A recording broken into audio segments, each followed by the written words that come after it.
This video was compiled using information which was made public via news or government agencies and is intended to honor the lives of those who met an unimaginable fate and also bring awareness to the unjust behaviors in our communities. It was the afternoon of October 11th, 2018, when a passerby reported what appeared to be human remains on the 800 block of Mount Ephraim Avenue. When Camden police officers followed up, they found the decomposing body of a toddler in an overgrown, trash-strewn alley. At the time, they believed his body had been there for at least 2 weeks.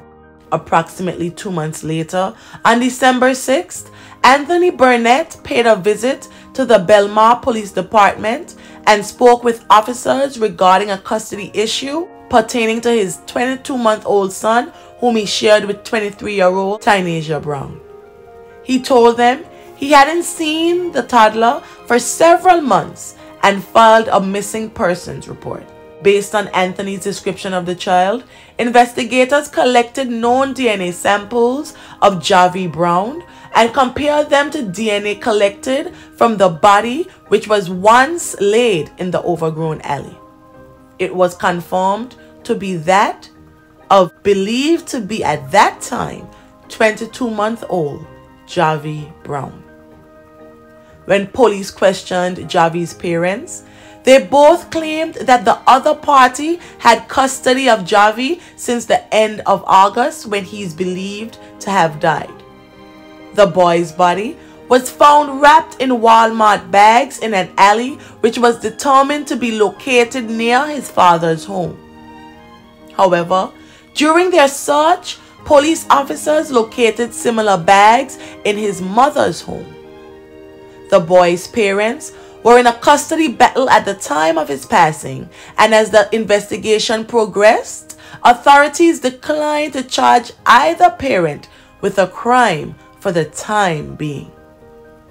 On January 9, 2019, the medical examiner determined the toddler's cause of death to be homicidal violence of an undetermined nature.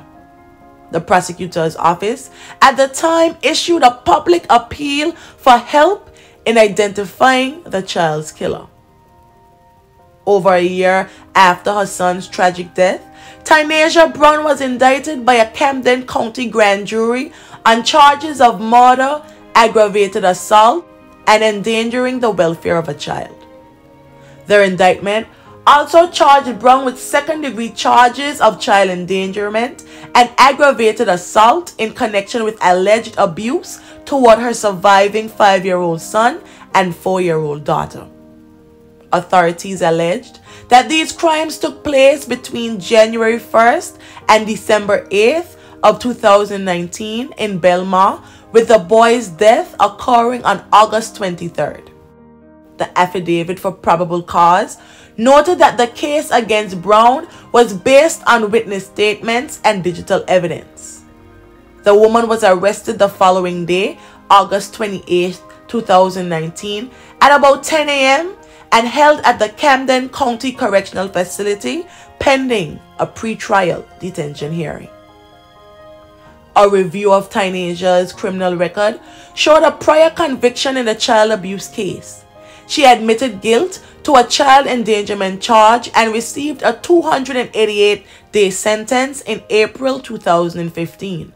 In that case, she was accused in October 2013 of assaulting a 2-year-old girl by allegedly hitting her in the face repeatedly, causing 2 black eyes, bruises on her ear, and scratches all over her chest. The complaint did not specify Brown's relationship to the child, identified only as NB, but said Brown had assumed the responsibility for her care. 1 week after her guilty plea, Brown also received a 90-day sentence and a 5-year probationary term in 2015 for a forgery charge. In that case, the woman admitted to writing a letter in August 2014, supposedly from a doctor at Cooper University Hospital, and the letter declared Brown as doing well without medications after being seen by a doctor. An investigation was launched, and the doctor said he had not seen Brown on the date she provided, and he did not write the letter she provided. The forged letter even had the Cooper University Hospital emblem. On September 6, 2019, Judge Edward J. McBride Jr. ruled that Tynasia Brown would remain jailed pending her trial in her son's death. Prosecutors were still not able to say exactly how Jah'Vi died, besides that it was homicidal violence. Brown attended the hearing in a wheelchair and wept as she rocked back and forth during the proceedings. Prosecutors presented evidence of Tynasia messaging a friend about beating the young child a day before his presumed death. She went as far as saying that the child was going to be the reason she goes to prison and made further statements relating to physical harm.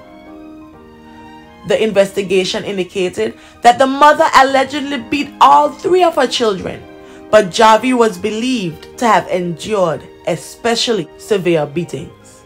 The woman had filmed herself mocking her injured son in what is believed to be the final hours of his life, according to prosecutors. AP Kevin Moran stated that the woman also filmed multiple videos of herself mocking her son while he was in distress, including one in which he was immobile and in pain on the couch on August 23, 2018, the same day he was last seen alive. The video's geotag indicated that it was filmed in her apartment in Belmar. Moran said evidence in the case showed her frustration grew and built over the summer leading up to that date. Tynasia was also accused of fabricating text messages. Brown's attorney, Robin Lard, said the child's father framed her client with fake text messages because he was also under suspicion. However, Mr. Moran said it was Brown who used an app to make false text messages and spent months generating a web of lies to implicate the boy's father. Brown's attorneys also argued that if Tynasia was responsible for her son's death, she should be facing manslaughter charges, as it was likely a case of corporal punishment gone wrong. Brown also searched for cheap flights to Florida and sent messages that she was going to flee there with her other children. The prosecutor told the court that if the woman had the means, she would have fled. The defense attorney argued that Brown did not flee and in fact cooperated with attorneys through their entire investigation. They said she provided documentation that proved the boy's father, Anthony Bonnet, had custody, according to the woman. It was also revealed that Burnett was charged with beating Brown in the past and that witnesses told police that he abused the child previously. She suggested that Brown should be allowed to be on house arrest, noting that she does not have custody of her other children anymore and also suffers from a rare condition called Shia malformation, which sometimes gives her seizures and was the reason she attended the hearing in a wheelchair. More information regarding the autopsy was also presented. The coroner indicated that the postmortem examination showed that Jah'Vi had old and newly fractured bones, including his ribs, when he died. The prosecution also alleged Tynasia Brown made several suspicious searches on her phone, including symptoms of broken ribs in infants, breathing signs of dying, can a concussion cause breathing to stop, and head injury to a toddler. On January 20th, 2022, Brown's defense team reached a plea deal as a jury was being selected for her trial. The now 27-year-old pleaded guilty to 1 count of second-degree manslaughter and 1 count of second-degree aggravated assault in connection with the death of 20-month-old Jah'Vi Brown. Had the case gone to trial, she faced a potential sentence of life in prison without parole if convicted. The plea deal recommended a combined sentence of 15 years with no parole eligibility for more than 85% of the sentence. She was also given credit for almost 3 years spent in custody while awaiting trial. The prosecution in turn dismissed the assault and endangering charges related to Brown's 2 older children. On October 18, 2022, the judge accepted the prosecution's recommendation, and 27-year-old Tynasia Brown was sentenced to 15 years in prison. She will be eligible for parole on May 26, 2032, which I doubt she will apply for, given that she will be released on May 28, 2032. God's willing. May the family and friends of Jah'Vi Brown find solace in the happy memories, and may his soul rest in perpetual peace. Thank you.